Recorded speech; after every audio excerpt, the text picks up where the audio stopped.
జగన్ పాలనలో లిక్కర్ కుంభకోణం అవునా కాదా అన్నటువంటిది రాబోయే రోజులు తెలుస్తుంది. కుంభకోణం అనేది కేసు అయితే పెట్టేటటువంటి అవకాశం ఉంది. వాసుదేవరెడ్డి ఎవరైతే బెవరేజెస్ కార్పొరేషన్ ఉంటారో ఆయన ఇంట్లో మొన్న సోదాలు చేయడం, ఏదో ఫైల్ తీసుకెళ్లారు అన్నటువంటిది.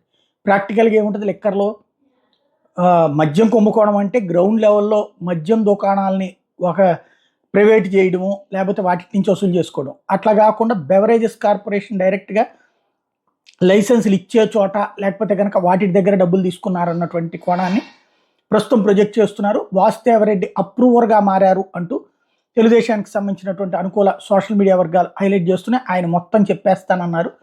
ఎంత సొమ్ములు వచ్చినాయి, ఎంత తిన్నారు, ఎంత కమిషన్ తిన్నారని చెప్తారు అన్నటువంటి పాయింట్ని హైలైట్ చేస్తున్నారు.